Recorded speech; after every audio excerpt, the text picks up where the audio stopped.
Hey guys, so I recently got back from too many games. I had a panel, I met a lot of you guys, which was really awesome. It meant a lot to me, and I also bought a lot of games. So I thought it would be fun to do a quick little pickup video since I haven't done one in a long time, and I want to show you guys some of the cool stuff I got. Okay, so first up we have Shinobi on NES. Now I've heard a lot about this port. I've heard that it's awful. And I tried it out on stream last night and it's pretty bad. I mean, it's playable, but it looks like crap.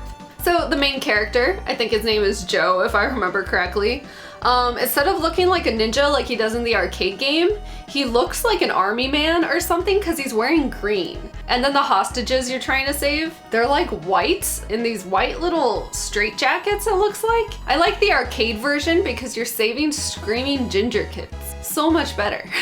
Another thing I'd like to point out about this version is what I call, you know, the first boss who looks like Shredder. He looks really bad in like the first title screen. It's like comical how bad he looks. And then at the end when you're fighting him and he's throwing his fireballs, it looks like he's throwing meatballs.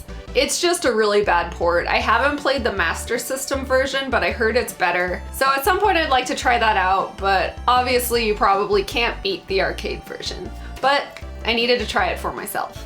Next up, we have something really cool that I've never really seen in real life before. Now this is called Disney Dancing Museum for the Nintendo 64. So I haven't opened it yet, but it comes with its own DDR pad that has Mickey, Minnie, and Donald on it, and Chippendale.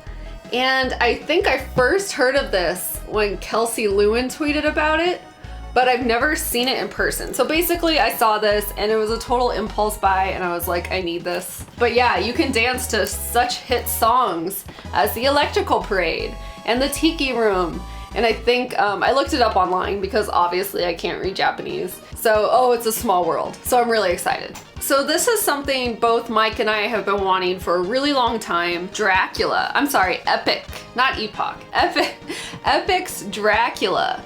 The electronic game, the game of mystery, intrigue, and challenge. Look at this guy. Doesn't he look familiar? I don't know who he is, but he looks really familiar. I think he's an actor or something.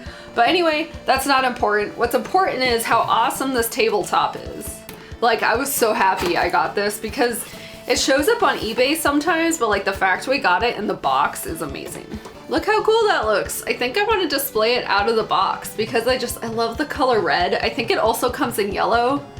It might be a different game though.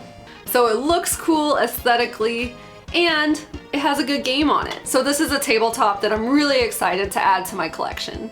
Next up, we have another NES game called Castle Quest. Now look at this box. This looks awesome. It looks like maybe it's a little bit Castlevania-ish perhaps.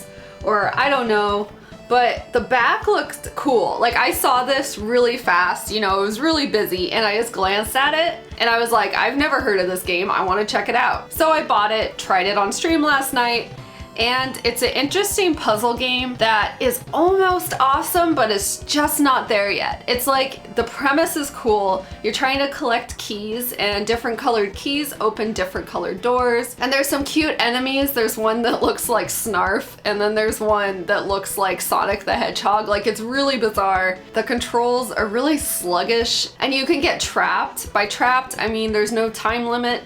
So let's say you get trapped somewhere and you can't kill yourself, you just have to reset the game. So unfortunately it's not great, but I had to try it out. So I'm sure you all know by now that I love Pong consoles. I've been collecting them for almost 2 years. It hasn't been that long. And I should really do a collection video on them at some point, but I added another one to the collection.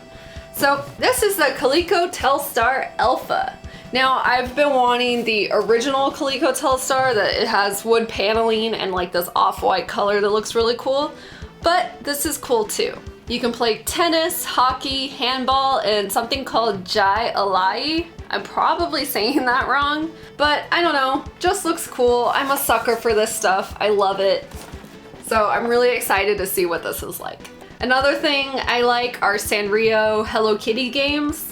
So this is one on the Game Boy that I've never seen before. I don't know what it's called. I think it's called something with festival in the title if I remember correctly. But I tried this out. It's a puzzle game. It's kind of weird. It's not that good, unfortunately, but it was really cheap, so I'm not too sad about it. I like that it features Sanrio characters you don't see all the time, because usually, you know, it's like Hello Kitty and Keroppi, which is cool because I love Keroppi. But this one features some other guys you don't see too often, so it could be worse. Next up, I got some Odyssey 2 games, and I think it's a great system that not a lot of people talk about. And I've had it for about over a year, and I still haven't done a video on it. That's because I'm still trying to get a few more games and really, you know, give it the attention it deserves.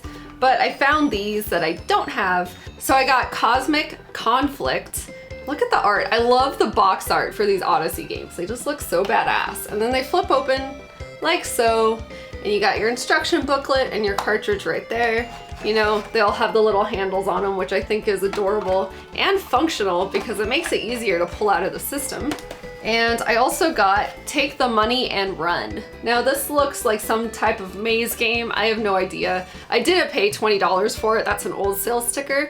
But under that is a super awesome electronics boutique sticker. And I don't know how much it sold for because this orange sticker is unfortunately covering it up. But I just thought it was cool. It was cheap. Why not? So I got this on the last day of the convention. Everyone was cleaning up, and then I saw this from across the room, like it was sticking out of the ground and calling to me. So I had to get it. It's a Miss Pac-Man TV dinner tray. So I already have one. I have a He-Man one, and then I also have a Strawberry Shortcake one. So this one is in amazingly good condition. Usually they're kind of rusty and gross. This one's like pristine. I don't know, I love Miss Pac-Man. I got this for Mike, but it's kind of for both of us because I just love it. I love these tin TV trays, they're just so cool. I also picked up some more Tiger electronic handhelds. I got Shinobi, and I got electronic pinball because you all know that I love my video pinball games. So the next two items are actually gifts from viewers, so thank you so much. The first one I was given is Spice Girls on PlayStation 1 because, and I didn't get his name, but at my panel I was talking about this game because this is the first PlayStation game I owned as a kid. I know it's somewhere in my parents' house, but I just can't find it. So they were kind enough to give me this. I'm really happy because I've been wanting to do a video on it for a while, so that will be happening somewhat soon. And the next one is from Pete. He got me Beam Rider on Intellivision. I have a lot of Intellivision games, but I don't have this one. And this one actually looks pretty cool. I was looking at the back. I haven't played it yet, but this looks like a cool game. I mean, the cover alone is awesome, so thank you very much. Alright, so those are all my pickups from Too Many Games 2019. I hope you enjoyed taking a look at some of that stuff, and let me know in the comments if you guys have gotten anything cool lately. Thank you so much for watching, and I'll see you again very soon. Bye!